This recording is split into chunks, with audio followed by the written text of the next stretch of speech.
Hip, hip, tally-ho, Jules Guides here, in which I wander around London and tell you fascinating facts. And it's wonderful to be back with you again, isn't it, Simon? It is indeed. And little Lost Lou with us, joining us once again. And today, we're heading up towards King's Cross. But we're starting here just by Camden Road Station because we can, all right? And I'm feeling sorry for myself because we're heading into another lockdown. So we're going to head up that way, up Royal College Street.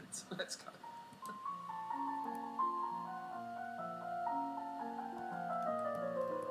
Now, yeah, we're just outside the Albert pub here on the corner of Lime Street and Royal College Street. And the reason why I'm here, I mean, unfortunately it's closed, so we can't go for a drink, which would have been nice. But this kind of manhole cover here is I'm obsessed with London's underground rivers. And this is the River Fleet, which starts all the way up there in Hampstead Heath and comes all the way down here. And we're going to sort of be following its roots, kind of, today. If you put your ear to it, look, you can even see it. You can see the River Fleet trickling along down there, and you can smell it.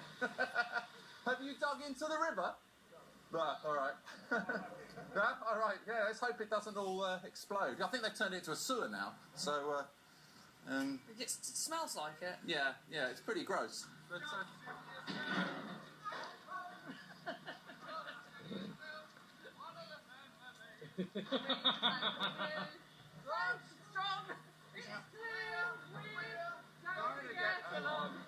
Copyright strike right there.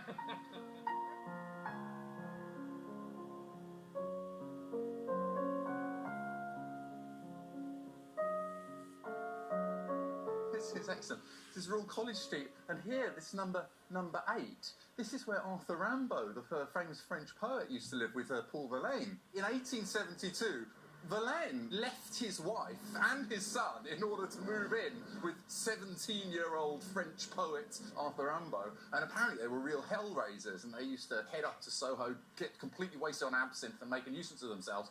Rimbaud was famous for saying that he wanted to become as scummy and disgusting as possible because that's what you had to do in order to become a poet. And so he did things like spiking his friends' drinks with sulfuric acid, not washing, and he even shat under his friend's pillow. Who hasn't done that? Come on. Anyway, they had a very tempestuous love affair, and one day Verlaine was coming back from Camden Market carrying a fish, like with his finger and thumb, like looking a bit weird. And Rimbaud was looking out the window and he just took the piss of him for looking so stupid. So Verlaine stormed off to Belgium, and Rimbaud decided to follow him, where Verlaine shot him in the arm. Talking of Rimbaud, Simon's jacket is exactly the same one that Rimbaud wears the Vietnam style. At the donut did! What I really like about this location is if you stand over there, Simon, let's come along here, keep it going, and if you stand down this street, this is where James Stewart comes down in when he's looking for Ambrose Chapel in The Man Who Knew Too Much, the Hitchcock film. James Stewart walks right down here like this. He heads down here and he goes down, I think, College Place over there to try and find the taxidermy place, which is interesting that the taxidermist is right around the corner from where the Royal Veterinary School is now. I don't know what they make of that, but that's probably just coincidence. But for me, that's very pleasing because someone like James Stewart, you know, Jimmy Stewart, the big Hollywood film star, for me that's a million miles away from my life, and just to have him say Ambrose Chapel, Camden Town, and then to see Jimmy Stewart walking down this street, it's just so excellent. And it was actually shot here, it wasn't like a set. Yeah, no, it was here. You can definitely make out that building in the background, which is now a listed building, which is more than can be said for this building here, where the Camden Ripper killed several prostitutes. In fact, I think it was these bins here. In 2002, there was a homeless guy who was rummaging through some bins over here, and he found some human remains in the bins, and he reported it, and they discovered there was a guy called Anthony Hardy living up there in this estate who had been murdering loads of women. He became known as the Camden Ripper.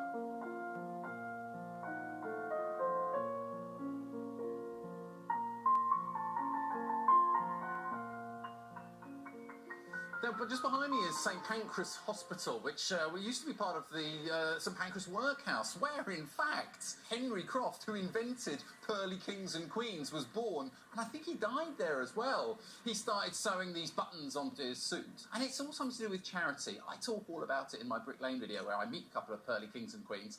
But the other thing that I find interesting about this is where Glyndwr Michael died. Now, back in the Second World War, Hitler had fortified Sicily, expecting an Allied attack there. So British intelligence decided, look, how can we trick Hitler into thinking we're not attacking in Sicily and we're going to attack in the Balkans? So they hatched this elaborate plan called Operation Mincemeat, in which they'd find a corpse and disguise him as a British officer, then throw him into the sea with loads of top-secret fake documents on him, hoping that the German spies would find him. It's very sad. I mean, his mother died when he was young, his dad died when he was young, and he was a vagrant from Wales, and he ended up picking up some food in some old warehouses around here, and I think they'd been laced with rat poison, and so he ended up in the hospital here, and he died, and they said, let's use him, and then they filled his pockets with what they call pocket litter, and they sort of wrote letters from his girlfriend to him, and they concocted this whole new personality for this homeless guy, and they called him Captain William Martin, and they threw him into the sea, and the German spies did indeed get hold of his briefcase and all these fake documents, which completely fooled Hitler into moving his troops away from Sicily, allowing the Allies to invade. They even made a film about it called The Man Who Never Was. And he now has a grave in Huelva in Spain, which says Glyndwr Michael, who served his country as Captain William Martin, which I think was rather nice. This poor kind of forgotten homeless man who then became a war hero without even knowing it, and none of his family knew it either. No, he died in there.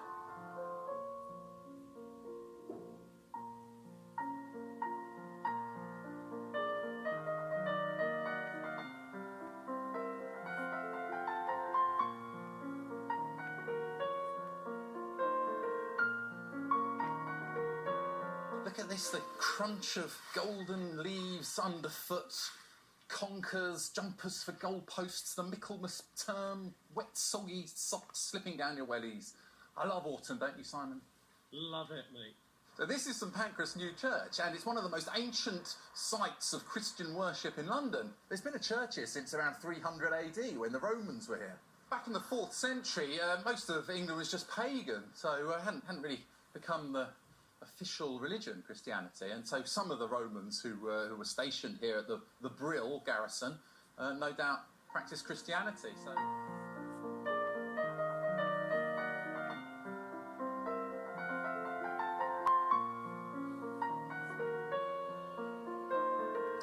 look over here, this is fantastic. This is known as Hardy's tree. Thomas Hardy, who wrote The Mayor of Casterbridge, before he became a famous writer, he was an architect somewhere up there in the West End. And when they built the railway here to come from King's Cross all the way through it, the Great Northern Railway, I think it was, it cut straight through the graveyard, and all these dead bodies kept getting churned up and stuff. So Thomas Hardy was given the job of sorting it out. So he gathered up some of the tombstones and put them around this tree over here in a sort of monument. And now you can see that the tree is kind of grown around the tombstones. Look, Sir John Soane. Now, he built this tomb for his wife. So if you've been to the Soane's Museum, see my Lincoln's Inn Field video. Sir John Soane Museum is amazing. It's his house filled with amazing artefacts and stuff that he's collected on his travels. But I think, first and foremost, he was an architect. But what's interesting about it is when Sir Giles Gilbert Scott designed the red famous telephone box, they say that he based it on this tomb here. Yeah, I think it's always got pineapples on top of them. I think pineapples were supposed to be a sign of wealth or something like that.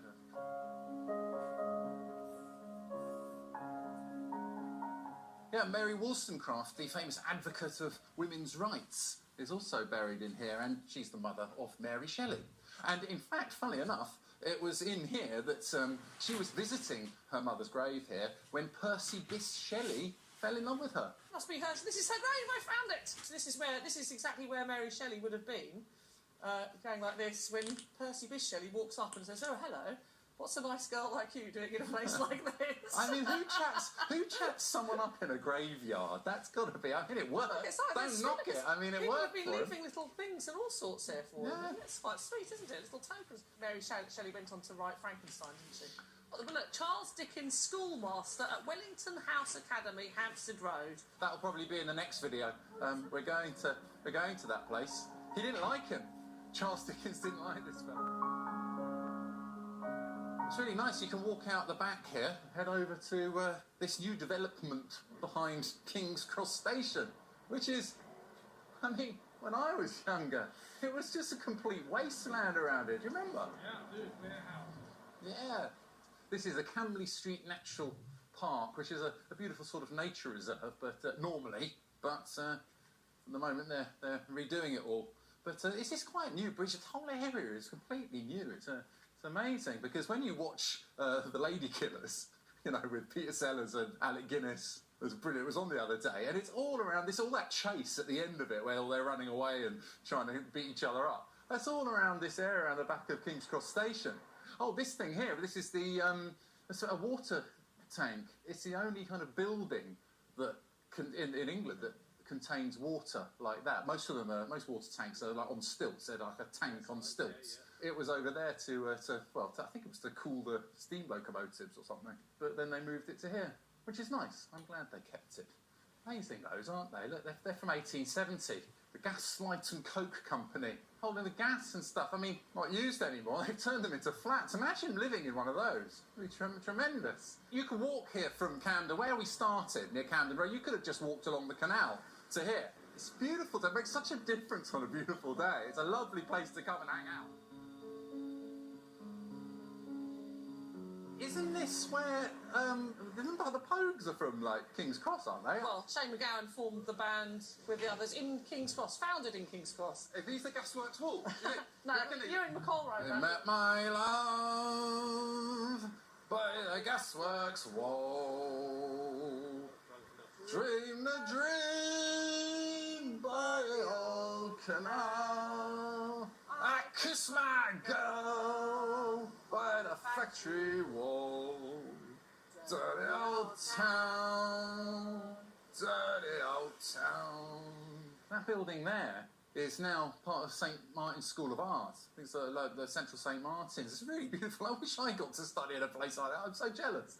A lot of the buildings around here were designed by Lewis Cubitt, who was a brother of Thomas Cubitt, who I went on about in my Pimlico video. You know how Thomas Cubitt designed a lot of Bloomsbury, a lot of Pimlico, and all those buildings around there? Well, they were a very talented family, and so he designed that one, I think. But I mean, it's completely changed from when I was young. Cafes, shops, all sorts, full of good-looking, young, trendy folk. Not bitter, resentful, long-suffering folk like me. I mean, look at up their side. These lovely kind of old ghost signs from, for example, the coal office. So in the 1850s, steam engines from up north would deliver coal to these sheds down here, and they'd be transferred onto horse and cart or onto canal barges to be delivered further on. Hence the name Coal Drops Yard. Then it was Bagley's. Do you remember there used to be this like massive nightclub here? Like, massive. That's where all the rave scene started. There's the church. Every Sunday, it was just full of Antipodeans. It wasn't a nightclub, it was like a morning club. Yeah, I know, but they used to say, I used to meet them and say, where are you going? They go, I'm going to church. And I thought they actually were going to church. I thought it was really weird. It's lovely in the summertime here. It's all this full of revellers and drinkers. There's these words that they only ever use on the news, things like revellers, boffins. Boffins, I only ever hear that word on the news. All right, thanks. Oh, what a lot of dogs today. See, hopefully the parrot's at home. I'm heading in. Oh my goodness. Big camera coming in, John. This is Jazzy. Jazzy, come say hello. Oh, there he is. Oh, you got him anyway. Yeah, Jazzy's been here since February. He arrived from a series of unsatisfactory homes, and then we adopted him, and we opened in 2011. We used to have to move every 2 weeks. Then 5 years ago, we got them mooring here. I'll probably see you tomorrow again. Oh, see you later. See you later.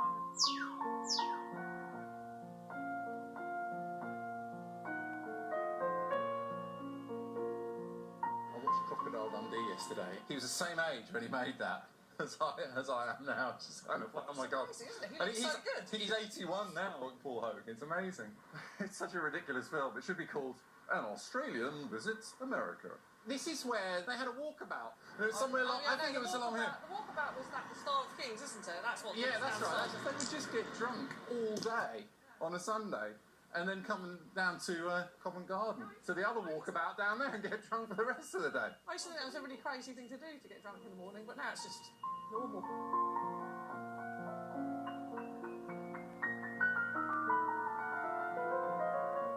Got to be careful not to fall in, but it's so beautiful here. Look, now the London Canal Museum is over there. Unfortunately, it's not open. But in 1850, a fellow called Carlo Gatti, his main business was delivering ice imported from Norway. And he was the one who popularised ice cream in England. So we're inside the Canal Museum over there. They've got this deep pit, I think, where you can see where they used to keep the ice.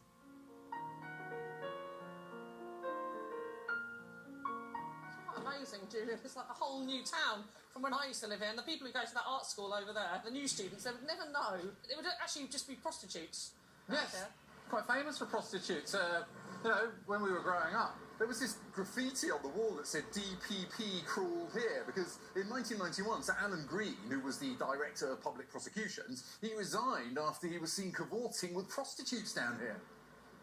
This is where you can come and hire this space. Not that I ever do, but hey guys, subscribe to my channel. Yeah, don't forget, hit the subscribe button, because it really does make a big difference. If people see that I've got lots of subscribers, then they'll take notice of me, might even give me a job one day.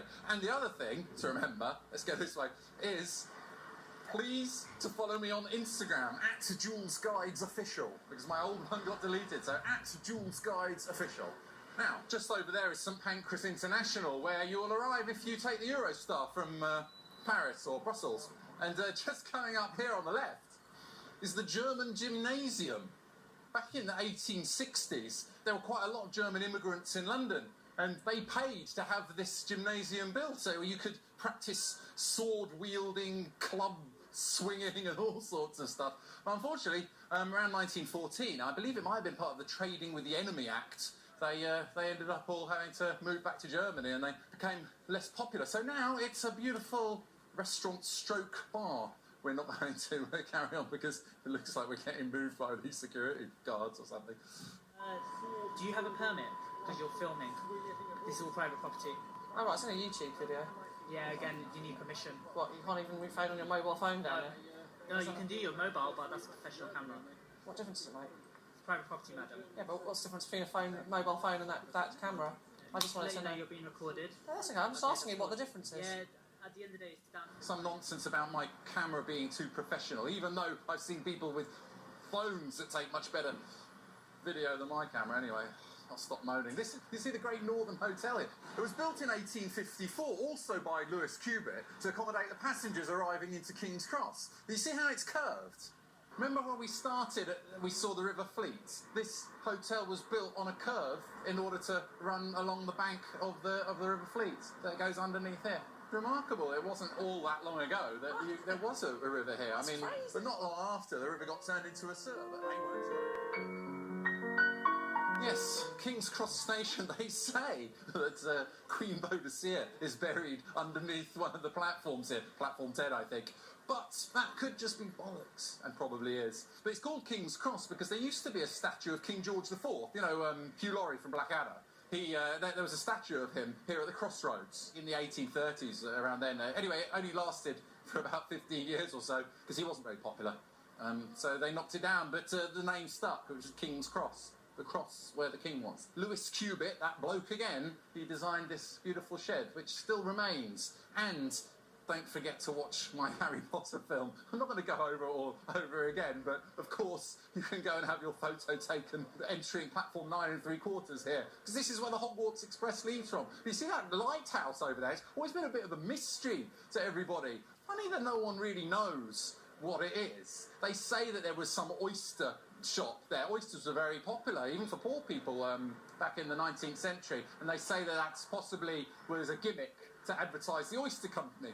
So just behind me there, now that's the Grand Midland Hotel, which was built in the 19th century. Very beautiful by George Gilbert Scott, who also did the church there in Stoke Newington. He did a lot of churches, Albert Memorial in Kensington Gardens. And that's built just on top of St Pancras International Station. They tried to knock it down, but John Betjeman, the poet laureate who went to my school, started a petition to save it, which is why there's a statue of him on the concourse staring up at the magnificent structure in there. But that's where Oscar Wilde hid out.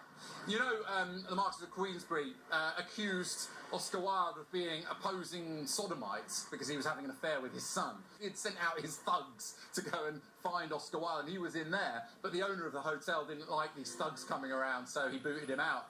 But more important, that's where they filmed things like Batman, Harry Potter, you know, that's where the car flies over, see my Harry Potter film, but also a famous pop video. Yo, tell you what I really, really want. Oh, tell me what you want, what you really, really want. I'll tell you what I want, what I really, really want. Well, tell me what you want, what you really, really want. I wanna really, really, really want to say, Oh, she's good at it. she's excellent. Bravo.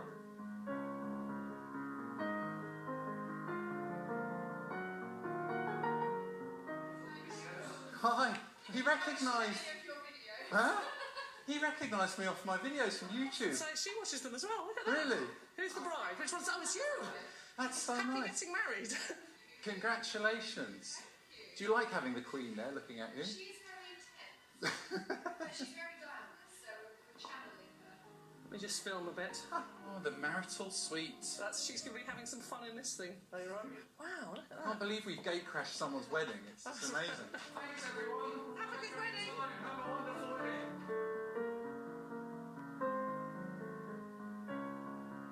See where the clock tower is from here, down Argyle Street? You can see that. Now, in the film The Lady Killers, that's where the house is. Now, I don't think that's where the house really was, but in the film, when they look out the window of her house in The Lady Killers, you can see that view. So, clearly, this is where they intended it to be. And it's a lovely little bit here. They've got all these wonderful old characterful palms, and look, an old street sign, WC. So because it doesn't have the numerical subdivision, so it's just Wigbourne Street WC, that one says WC1. The ones that just say WC don't have the number on it means that they're from before 1917. So over 100 years old, that. Wonderful. Splendid. I wasn't talking about you. You're not over 100 years old.